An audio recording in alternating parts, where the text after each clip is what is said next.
કાલિદાસ થઈ શકે. સાહિત્ય રચવું અલગ ચીજ છે, પણ કોઈના હૃદયને હચમચાવી નાખવું એ અલગ ચીજ છે. પ્રેમચંદની કહાનીઓમાં જે હૃદયને હચમચાવી નાખવાની શક્તિ ક્યાં છે? પ્રેમચંદની ગરીબાઈમાં છે. એ માણસે ગરીબાઈ જોઈ છે, એને ભૂખ જોઈ છે, એને તરસ જોઈ છે, એને બેકારી જોઈ છે, અને એ બધાનું પરિણામ છે કે તમારું હૃદય હચમચાવી નાખે છે.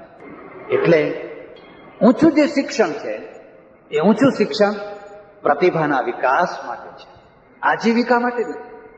આદિત્યનાથ ઝાએ જ્યારે એમને કહેવડાયું અમારી યુનિવર્સિટીમાં આવો, ત્યારે એમણે કહ્યું 2 શરતે આવો. જો સુદામા પણ એની જગ્યાએ અમર છે.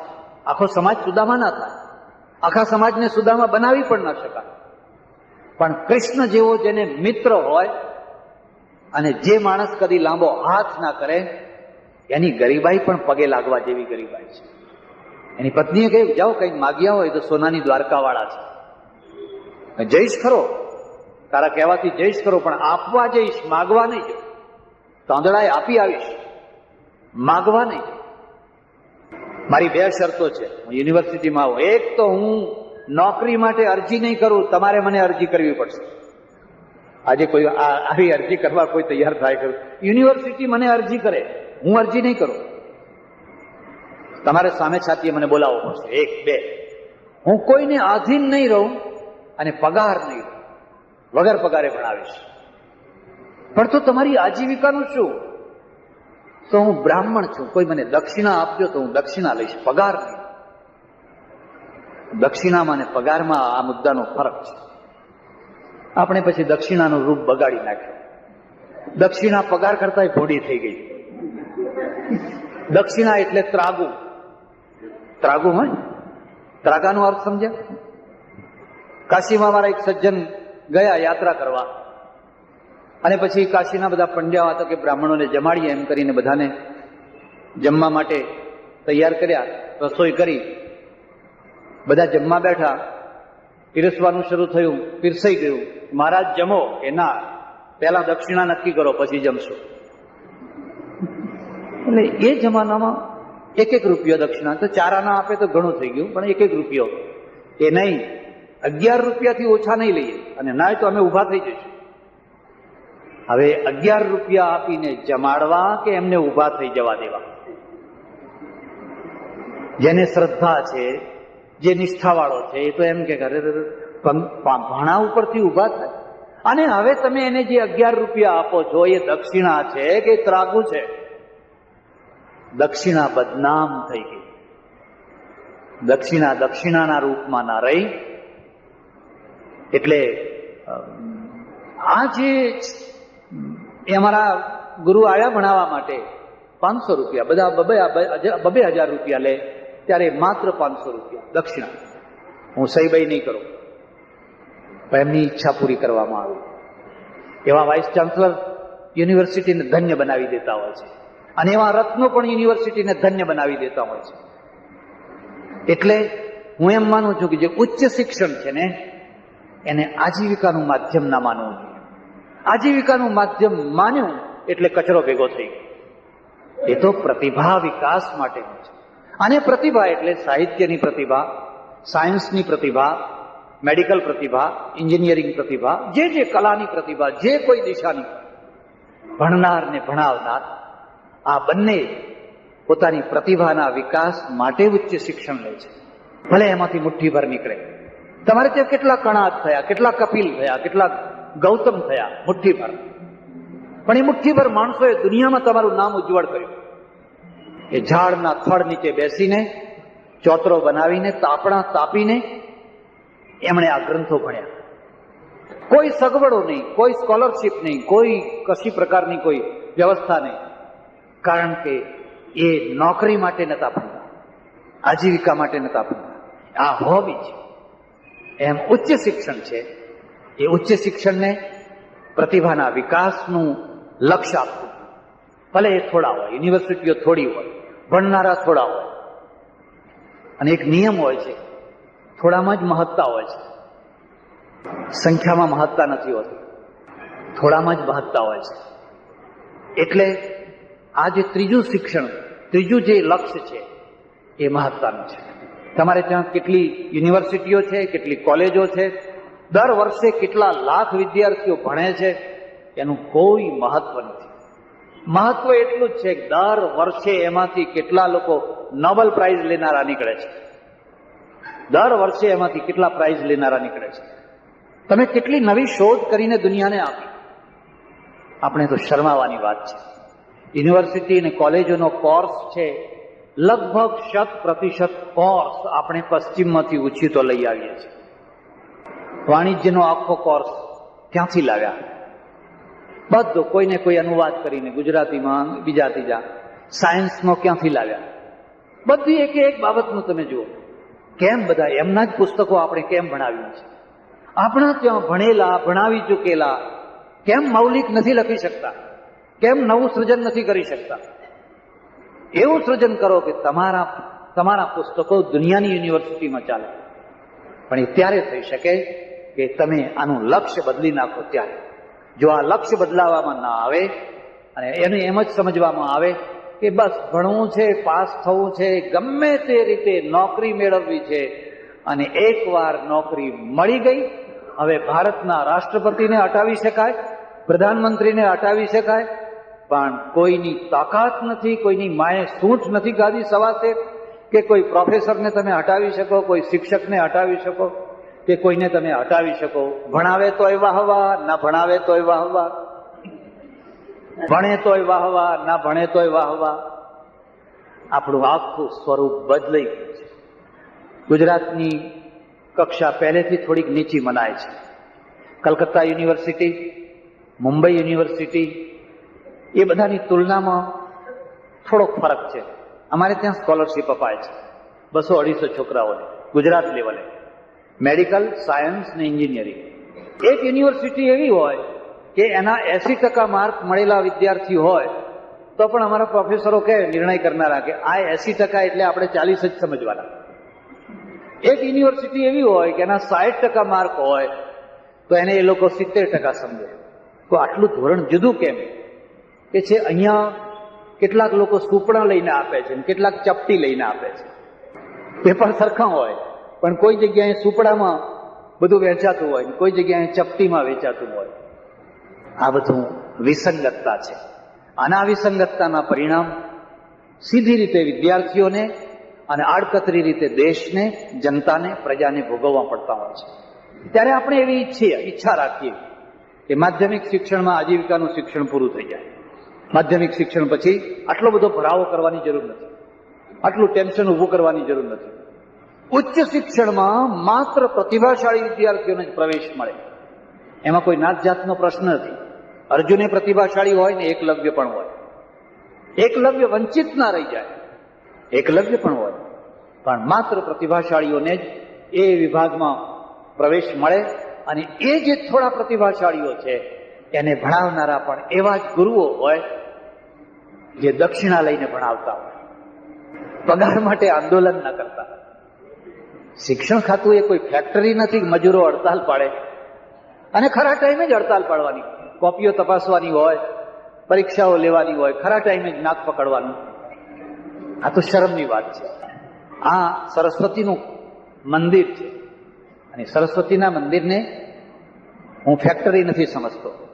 ફેક્ટરીની પણ જરૂર છે, ફેક્ટરીની પણ મહત્તા છે, પણ અહીંયા હોબી છે.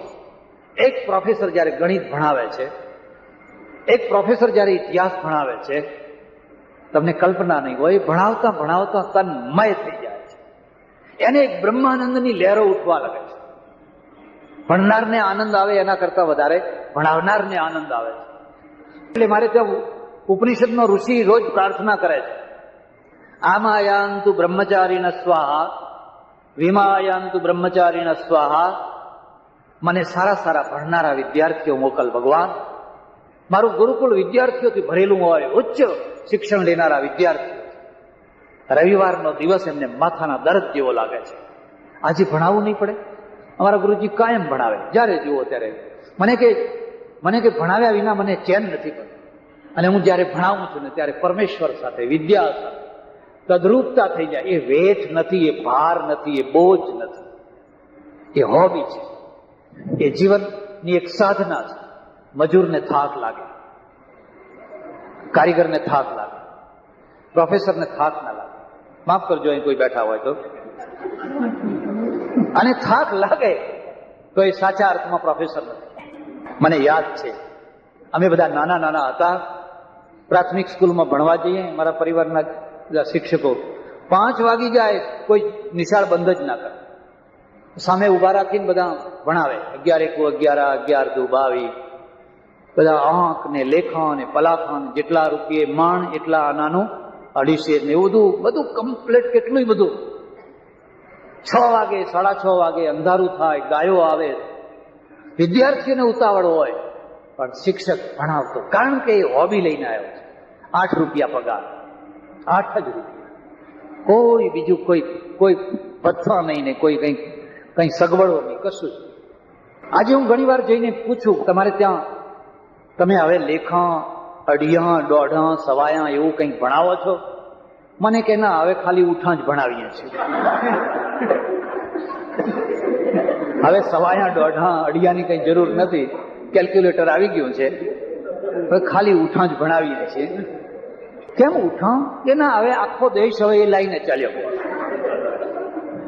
તમને જેટલા ઉઠા ભણાવતા આવડે એટલા તમે સફળ. અને આ આપણા દેશના પ્રશ્નોની જડ છે.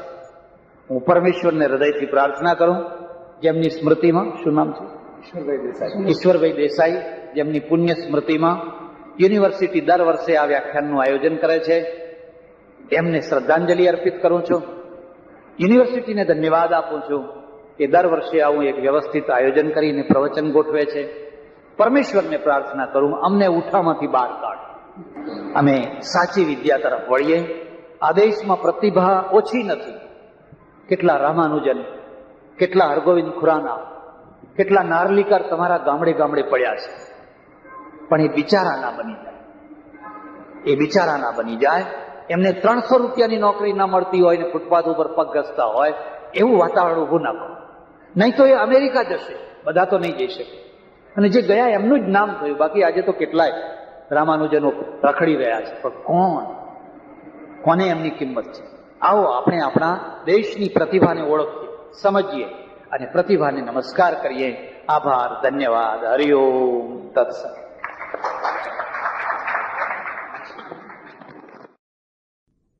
તારીખ 19/9/1990 સુરતમાં દક્ષિણ ગુજરાત યુનિવર્સિટી દ્વારા આયોજિત સભામાં સ્વામી સચ્ચિદાનંદ પરમહંસનું પ્રવચન.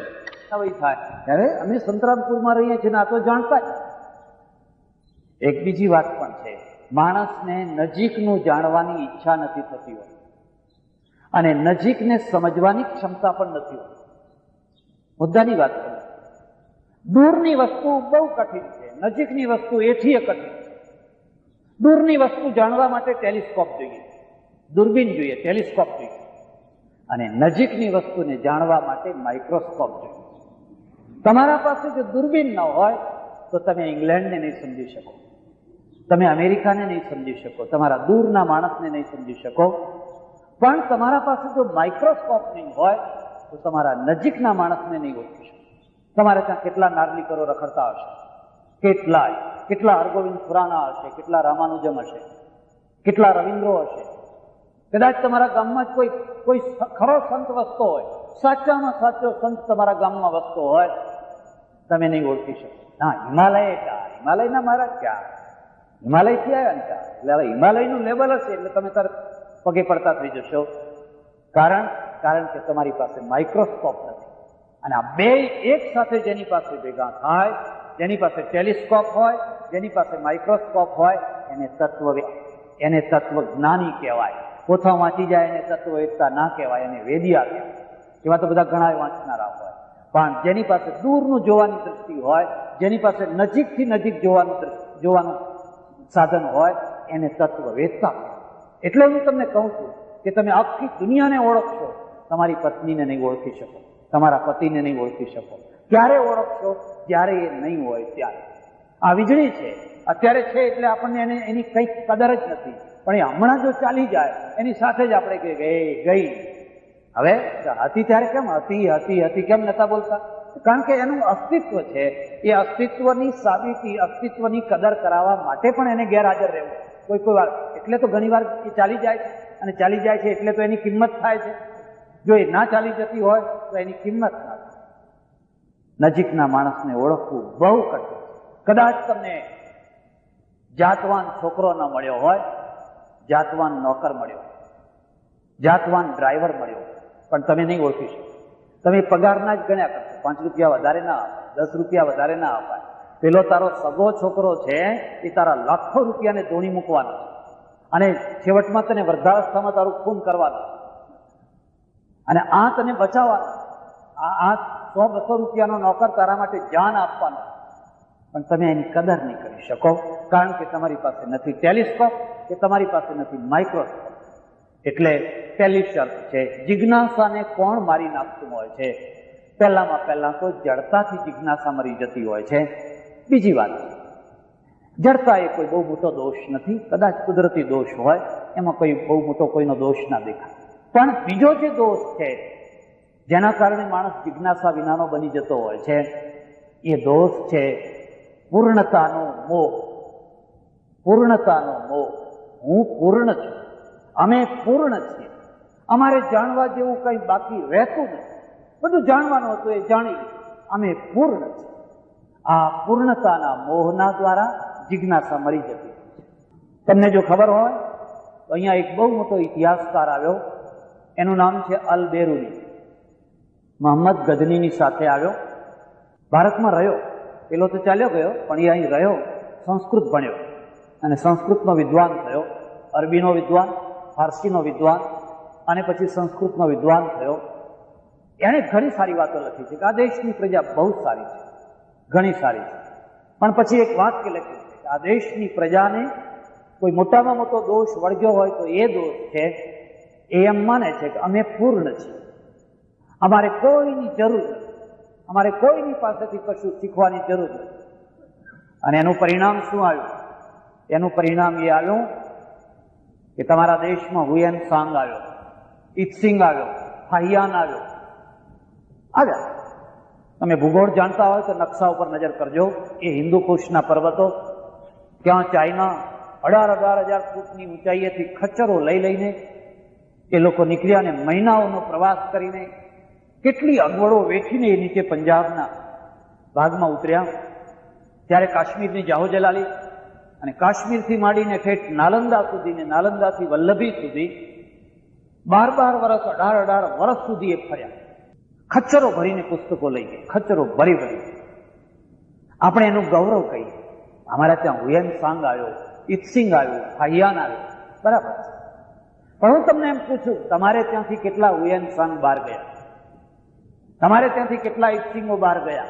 અને ન ગયા તો કેમ ન ગયા? આ ભ્રાંતિ છે કે બધું પૂર્ણ જ્ઞાન ભારતમાં જ છે અને દુનિયાના પાસે જ્ઞાન નથી. આથી વધારે કોઈ મોટો મોહ નથી.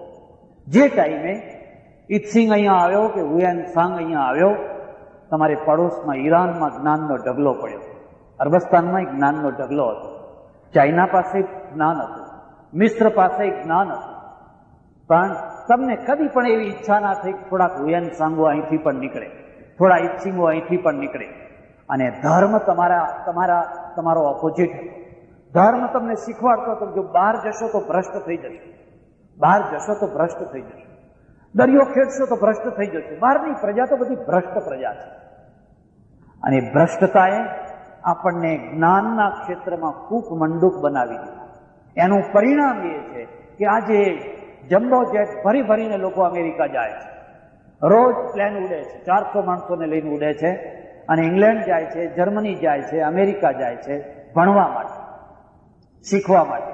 અને જ્યારે ભણીને આવે છે ત્યારે ગૌરવપૂર્વક કહે છે કે મેં ઇંગ્લેન્ડમાં હું ભણ્યો છું, અમેરિકામાં હું ભણ્યો છું, જર્મનીમાં હું ભણ્યો છું. આપણે એને પૂછીએ કે તું હિન્દુસ્તાનમાં ભણ્યો છે? અને હિન્દુસ્તાનમાં ભણેલો હોય તો એને એટલું ગૌરવ નથી થતું, એની ડિગ્રીનું એટલું ગૌરવ નથી થતું, પેલી ડિગ્રીનું એટલું ગૌરવ થાય છે. આપણી દશા આવી કેમ? આપણે સદીઓ બરબાદ કરી નાખી, આ મોહમાં બરબાદ કરી નાખી કે આપણે પૂર્ણ છીએ. મને ઉપનિષદની વાત યાદ આવે છે. મારે ત્યાં 3 કાળ આવ્યા છે. એક વૈદિક ઉપનિષદ કાળ છે, પછી એક બીજો કાળ આવે છે, હમણાં એક ત્રીજો કાળ ચાલી રહ્યો છે. ઉપનિષદનો કાળ તમે જોજો, ઉપનિષદના કોઈ પણ ઋષિએ કદી પણ હું પૂર્ણ છું એવો દાવો નથી કર્યો. પ્રત્યેક ઋષિ બહુ નમ્રતાથી પોતાની અલ્પતાનો સ્વીકાર કરે છે અને જ્ઞાનને ને અલ્પતાને વેર નથી, એકબીજાના ટેકાવાળા છે. અલ્પતા અને જ્ઞાન બંને સાથે રહી છે. હું તો એટલે સુધી કહું કે અલ્પતા અને જ્ઞાન સાથે હોય ત્યાં સુધી જ જ્ઞાનનો વિકાસ થાય. અલ્પતા ગઈ નહીં કે જ્ઞાન અટક્યું. ઉપનિષદનો ઋષિ પોતાની અલ્પતાનો સ્વીકાર કરે છે. એક બહુ મોટો રાજા એક ઋષિ પાસે ભણવા ગયો અને જઈને કહ્યું, મને બ્રહ્મ વિદ્યા ભણાવો. પેલો ઋષિ કહે છે, ભાઈ એ બ્રહ્મ વિદ્યા હું નથી જાણતો, બીજી વિદ્યા હું જાણું, પણ એ બ્રહ્મ વિદ્યા મને નથી આવડતી. તારે જો બ્રહ્મ વિદ્યા જાણવી હોય તો તારા રાજ્યમાં એક ખેડૂત છે, એની પાસે જજો. એનું નામ રૈક્વ છે. રાજા રાજ્યમાં આવ્યો, સંતરામપુર જેવું રાજ્ય છે, એમાં રૈક્વને શોધતો એના ખેતરમાં પહોંચ્યો અને ખેતરમાં પેલો ખેડૂત એના બળદને હળને ઊભું રાખીને બેઠો. આટલી પોતળી પહેરેલી છે, આટલી બંડી પહેરેલી છે, દેખાવમાં કશું નથી. દેખાવમાં એક ખેડૂત છે. એક વચ્ચે બીજી વાત કહી દઉં, પ્રદર્શન અને દર્શન બંને સાથે ના રહી શકે. કાં તો પ્રદર્શન કરો અને કાં તો દર્શન કરો. અને જે પ્રદર્શનથી ટેવાયેલા હોય એને કદી દર્શન ના કરો. તમારે જટાઓ જોઈએ છે, જાઓ ગિરનારમાં ઘણા જટાવાળા છે. તમારે પ્રદર્શન જોઈએ છે, ત્યાગનું પ્રદર્શન જોઈએ છે, વૈરાગ્યનું પ્રદર્શન જોઈએ છે, યોગનું પ્રદર્શન જોઈએ છે, તો તમને દર્શન નહીં. પણ જો તમારી દ્રષ્ટિ પ્રદર્શનને પાર કરી દેવી હશે, એક પાટલુન વાળા બેઠેલા માણસમાં તમને સંત દેખાશે, હેટ પહેરી હશે પણ તમને એમાં સંત દેખાશે, ટાઈ બાંધેલો માણસ હશે પણ એ સંત હશે. પણ દ્રષ્ટિ એટલી છે કે તમારી દ્રષ્ટિમાં દર્શન આવ્યું છે. પણ પ્રદર્શન જ હશે ત્યાં સુધી અમારા જેવા તમને ઉલ્લુ બનાવવાના. કારણ કે તમે તો પ્રદર્શનની ભૂખ લઈને નીકળ્યા છો. આખો દેશ પ્રદર્શનના ઢાળ ઉપર દોડી રહ્યો છે, એટલે દર્શન નથી મળતા. પેલો રાજા છે ને, એ રાજાએ ગયો, બન્યું એવું કે પેલો રૈક્વ ખેડૂત એને ધાધર થયેલી, આખા શરીરે ખુજલી થયેલી. એ બેઠો આમ પગ ઊંચા કરીને આમ લવર કરે, એટલે એ ધોતિયું ઉતરી ગયેલું અને દેખાવ જોઈએ તો બિલકુલ ઘૃણા થાય. એ દૂરથી જ એની ઘૃણા થઈ ગઈ. આ બ્રહ્મવેત્તા, આવો બ્રહ્મજ્ઞાની હોય.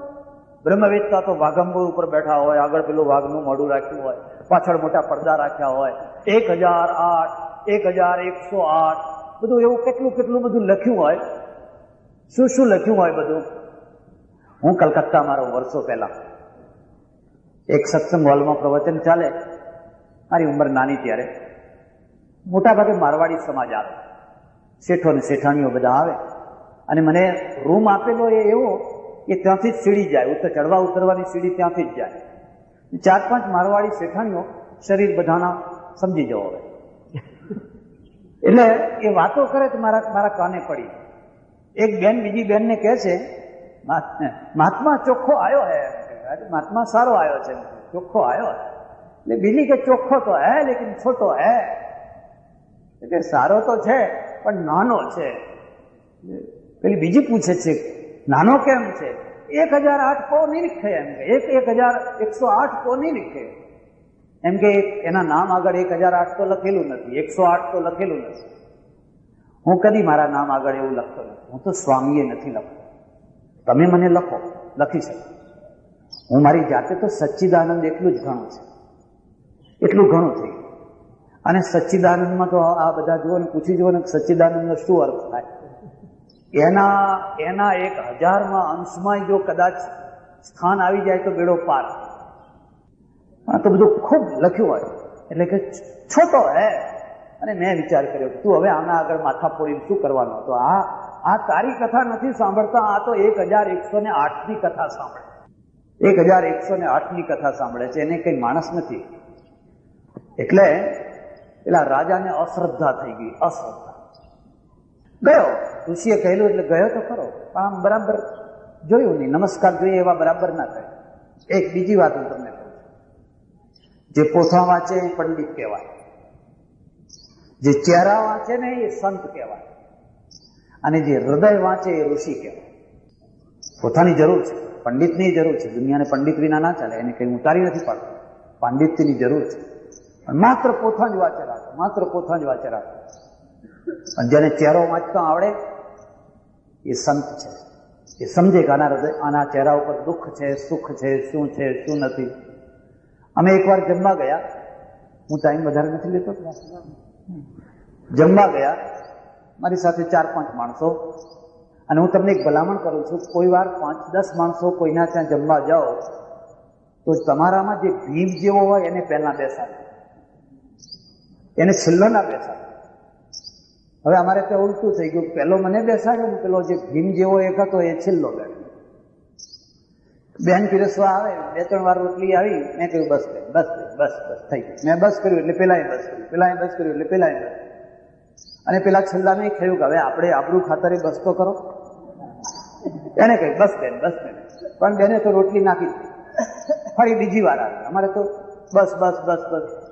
ફરી પછી 5-7 રોટલીની ફોકડી ત્યાં નાખી છે. ત્રીજી વાર આવી નાખતી. અરે મેં કહ્યું એને માદો કરવો છે શું? એ ના પાડે છે, નાક કરે છે. મને કે બાપજી એ ભૂખ્યા છે આજે. કેમ ખબર કેવી રીતે પડી? અને કે આ ચહેરો એમનો કઈ આપે છે. અરે તારું ભલું થાય. મેં કહ્યું ચહેરો વાંચતા આવડે છે ને અમને તો હજુ પોથા જ વાંચતા આવડે છે. અમે તો એમ સમજો ના પાડીએ એટલે પતી ગયું. પણ એને ખબર છે કે આ માણસ ભૂખ્યો છે. જે હૃદય વાંચે એ ઋષિ કહેવાય. એમને એમ ઋષિ ના થવાય. પેલો આવીને નજીક જેમ તેમ નમસ્કાર કરીને બેઠો એટલે પેલા રાઈટ છે ને ખેડૂત, એને એક મણની ગાળ જોકી દીધી. આહારે ત્વા શુદ્ર, હાલ ઉઠાઈ દી, બ્રહ્મ વિદ્યા લેવા આવ્યો છે, નીકળી જાય.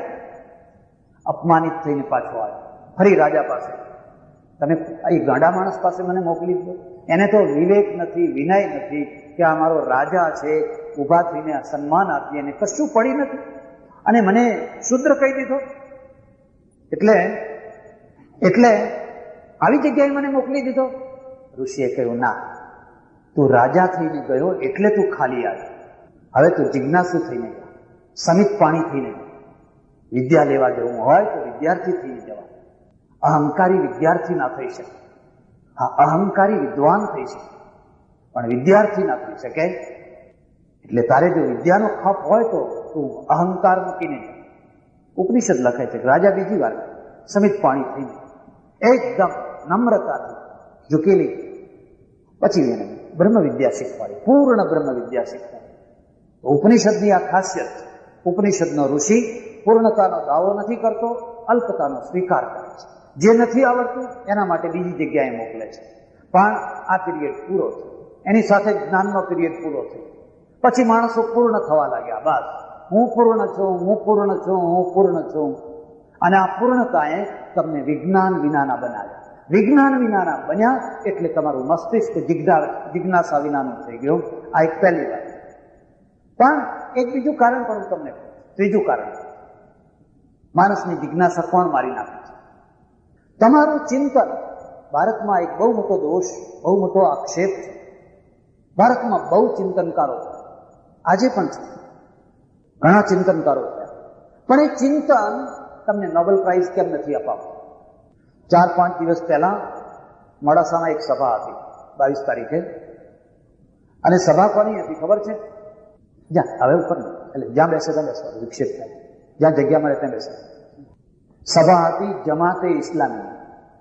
મોડાસામાં જમાતે ઇસ્લામીએ સભા કરી, મને બોલાવ્યો વક્તા તરીકે. હું ગયો. સારા મૌલાના આવેલા, હિન્દુ મુસ્લિમ બધા ભેગા થયા. મને બહુ આનંદ. હું ઈચ્છું, હું ધર્મ પ્રેમી છું અને મારી સ્થિતિ એવી છે કે મારો હવે કોઈ સંપ્રદાય નથી. બધા સંપ્રદાયો મારા થઈ ગયા છે. મને જૈનો બોલાવે છે, સ્વામિનારાયણ બોલાવે છે, મુસ્લિમો બોલાવે છે, કબીર બોલાવે છે, બધી જગ્યાએ એક જ. એટલું જ નહીં, મને કોઈ મળવા આવે, મને ખબર પડી જાય કે સ્વામિનારાયણ ધર્મ પાડે છે તો એને જય સ્વામિનારાયણ. વૈષ્ણવ હોય તો જય શ્રી કૃષ્ણ, મુસ્લિમ હોય તો અસ્સલામ વાલેકુમ, બધાના સાંભળતા. બધી જગ્યાએ મારો એક જ ભગવાન છે. મને 2 ભગવાન દેખાતા નથી, મને 2 પરમેશ્વર દેખાતા નથી. એ બધા નામ એના જ છે. મને કોઈ નામ સાથે એલર્જી નથી. અમારું એક નાનું છોકરું આ વાત જાણે છે. હરિ તારા નામ છે હજાર, કયા નામે લખવી કંકોત્રી. એ દેશી નામે એના છે, પરદેશી નામે એના છે, અંતરદેશી નામે એના છે, એ જ બધા નામ છે. અને એ અનામ બહુ સરસ મોટી સભા જાણે. પણ મેં મુસ્લિમ ભાઈઓને એક પ્રશ્ન પૂછ્યો, આખી દુનિયામાં મુસ્લિમોની સંખ્યા કેટલી? 1 અબજ. 1 અબજ. હિન્દુઓની કેટલામાં નહીં આવે આ દુનિયાની પહેલા નંબરની પ્રજા નહીં. હિન્દુસ્તાન હોય કે પાકિસ્તાન હોય, બાંગ્લાદેશ હોય કે નેપાળ હોય કે બર્મા હોય, મુઠ્ઠીભર પ્રજા, યુરોપની મુઠ્ઠીભર, પશ્ચિમની પ્રજા આખી દુનિયાને મુઠ્ઠીમાં રાખીને બેઠી. આખી દુનિયાને તમારી એકે એક ચોટી એના હાથમાં. અને એનું કારણ શું છે? તમારા પાસે મસ્તિષ્ક છે, પણ આ ચકડોળ તમને દુઃખ દઈ રહી છે. ભારતમાં નાસ્તિકતાનો કોઈ પ્રશ્ન નથી. આપણે કોઈ નાસ્તિક પ્રજા નથી. આપણા ત્યાં પ્રશ્ન છે ઓવરઆસ્તિકતાનો. નાસ્તિકતાનો કોઈ પ્રશ્ન નથી. હું તો ઈચ્છું છું કે તમે થોડાક નાસ્તિક થાઓ, કારણ કે તમે થોડું વિચારો. આ તો સવારથી સાંજ સુધી વેવલાપણું જ કર્યા કરે, સવારથી સાંજ સુધી. અને જે મહત્વના પ્રશ્નો છે એના તરફ એનું ધ્યાન જ નથી જતું. એટલે તમારી જિજ્ઞાસાને અટકાવનારી ત્રીજું કારણ છે, એનું નામ છે તમારું ચિંતન. કાં તો ગ્રંથબદ્ધ હોય, કાં તો વ્યક્તિબદ્ધ.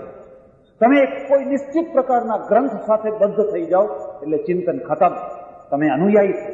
ચિંતક બનો પણ અનુયાયી ચિંતક થઈ શકો. એક વ્યક્તિના સાથે તમારી ગાંઠ બાંધી દો એટલે તમે ચિંતક થાઓ, પણ પગલે પગલે ચાલનારા થાઓ. તમે મુક્ત ચિંતક ના થઈ શકો, મૌલિક ચિંતક ના થઈ શકો. યુરોપની પણ આ દશા હતી. અને એ દશાના કારણે કેટલા ગેલિલીઓ બળ્યા ત્યાં, કેટલા બ્રુનો બળ્યા, કેટલા લોકોને જીવતા બાળ્યા. પણ એ બળ્યામાંથી આ છૂટી ગયા. એમનું ચિંતન ગ્રંથમાંથી બહાર નીકળી, એમનું ચિંતન વ્યક્તિમાંથી બહાર નીકળી. અને પછી જે ચિંતન નવું આવ્યું એને યુરોપને, આખી દુનિયાને મુઠ્ઠીમાં પકડનારો દેશ બનાવી દીધો. એ પ્રજા આખી દુનિયાને પકડનારી થઈ ગઈ. રેડિયમ શોધાય કે ના શોધાય? ગ્રંથમાં લખ્યું છે કે નથી લખ્યું? નહીં. લખ્યું હોય કે ના લખ્યું હોય, મારે રેડિયમ શોધવું છે, મારે ફલાણું શોધવું છે. આ ચંદ્ર કેવો છે? ગ્રંથમાં ગમે તે લખ્યું હોય, પણ મારે ચંદ્રને મૌલિક રીતે જોવો છે. મંગળ શું છે? સૂર્ય કેટલે દૂર છે? હું મારી રીતે તપાસ કરીશ. એટલે આ 3 ચીજો, કાં તો તમારી જડતા, કાં તો તમારા અંદર પૂર્ણતાનો મોહ હોય, કાં તો તમે તમારું આખું ચિંતન કોઈ ગ્રંથબદ્ધ કરી દીધું હોય, કોઈ વ્યક્તિબદ્ધ કરી દીધું હોય. બસ અટકી ગયા. જ્યાં હતા ત્યાં પગે પગે ચાલનારા તમે થઈ શકો, મૌલિક ચિંતક ના થઈ શકો. ત્યારે શિક્ષણનો પાયો છે, અનિવાર્ય શરત છે તમારી જિજ્ઞાસાને મરવાના, એને જાગવા દો. આ માઇક કેમ બની? કોણે બનાવી? એકવાર એક પાયલોટ મારે ત્યાં આવ્યો, નવાઈ લાગશે તમને. મને કે 9 વર્ષથી પ્લેન ઉડાડું, પાયલોટ છે. મેં કહ્યું સારું, મને એ સમજાવો કે વિમાન કઈ થિયરી ઉપર ઉડે છે એ સમજાવો. મને કે એ ખબર નથી. ઉડાડું છું ખરો, ઉડાડું છું, ઉતારું છું, બધું કરું છું. મદ્રાસ તરફ પેલું હિન્દુ પેપર છે, હિન્દુ પેપરને લઈને 3-4 શહેરોમાં જઉં છું, પણ એ કઈ થિયરી ઉપર ઉડે છે ને કઈ થિયરી ઉપર ઉતરે છે એ મને ખબર જ નથી. તને કોઈ દાડો જિજ્ઞાસા નથી કે ના? આપણે તો કામ સાથે કામ, એટલે કામ સાથે એટલે નોકરી સાથે, પૈસા સાથે કામ. પણ આ કેમ ઉડે છે? જમ્બો જેટ તમે જોયું છે? 400 માણસોની 800 બેગો, એ 400 માણસને ખાવા પીવાની બધી વસ્તુઓ, આ બધું લઈને 100 ટન વજન ઉપાડીને, એટલું જ બળતણ ઉપાડીને, આટલું બધું વજન આ આકાશમાં ઉડે છે. તો કેમ ઉડે છે? કે મહારાજ, આપણે પુષ્પક વિમાન હતું, આ તો બધા આપણી ચોરી કરીને બનાવ્યા છે. આપણા ત્યાં પુષ્પક વિમાન હતું, આ લોકો બધા આવીને આપણું ચોરી કરીને લઈ ગયા એટલે બનાવ્યા. મેં ચોરી કરીને બનાવી, ચાલો બનાવી. આપણા તો ઘરમાં હતું તો આપણે તો બનાવો. કે અમારા છોકરા પેલું કાગળ વાળું ઉડાડે છે, નથી આમ તેમ ઉડાડતા હોત. તમે રોડ ઉપર ઉભા રહેજો, મારું લોહી બળી જાય છે. તમે તમારી પોતાની કાર કેમ નથી બનાવતા? હા, એમ્બેસેડર કોની છે? લેન્ડ માસ્ટરનું નકલ છે ને, લેન્ડ માસ્ટરનું લાયસન્સ ઉપર બનાવી. ઇંગ્લેન્ડની આ કાર છે, ફિયાટ બહારની છે, મારુતિ બહારની છે, ફલાણી બહારની છે. તો તમારી પોતાની કહેવાય એવું તમારું એન્જિન, તમારી કાર, તમારું બધું એવું કંઈક તો કરો. એક તો નવી શોધ કરો. બોલ પેન ત્યાંથી આવી, હિન્દી પેન ત્યાંથી આવી, માઇક ત્યાંથી આવ્યું, આરસીસી બધું ત્યાંથી આવ્યું. એ આ પાટલુનની ડિઝાઇન એમણે કરી, બુશર્ટની ડિઝાઇન એમણે કરી, ચશ્માની ડિઝાઇન એમણે કરી, આ બધું એમણે કર્યું. તો તમે કરશો શું? આ ચકડોળ ઉપર જ ઉતરો. ભલા ધર્મ પ્રેમી બનો, ધર્મ મોહી, ધર્મ, પ્રેમ, બધા ધર્મ સાથે પ્રેમ કરો. એક પરમેશ્વર છે, એના સાથે. હું પરદેશમાં જાઉં, મેં ઘણી વાર ચર્ચમાં જઈને પ્રવચનો આપેલા છે. આપણા ભગવાનના ફોટા મૂકીએ, આપણા ભાઈઓ આપે, આપણા પાસે હોલ ના હોય, એ લોકો ચર્ચનો એક હોલ ખાલી કરી આપે અને શ્રી કૃષ્ણ ગોવિંદ હરે મુરારે બોલાવીએ. કેમ? એને એમ લાગ્યું ભલે એમના ચર્ચો આપણે ખરીદીએ છીએ, મંદિરો બનાવીએ. અહીંયા કોઈ મંદિરમાં ચર્ચ થઈ શકે, કોઈ મંદિરમાં મસ્જિદ થઈ શકે રાજી ખુશીથી, કોઈ મસ્જિદમાં મંદિર થઈ શકે રાજી ખુશીથી, ભલે ને ઉજ્જડ પડ્યું હોય, કારણ કે આપણે ચકડોળે ચડેલી પ્રજા છે, ચકડોળ. અને એટલે તમારી પાસે મસ્તિષ્ક છે, પણ મસ્તિષ્કનો જોઈએ એવો ઉપયોગ નથી થતો. જો તમારે દુનિયાની પહેલા નંબરની પ્રજા થવી હોય તો આ સિવાય બીજો કોઈ રસ્તો નથી. તમે મૌલિક ચિંતનને પ્રશ્રય આપો, મૌલિક ચિંતનને વેગ આપો, નહીં તો આ પરંપરાનું જે ચિંતન છે એ તમને ત્રીજા નંબરમાં સ્ટોપ કરી જશે. પણ આટલી જ વાત.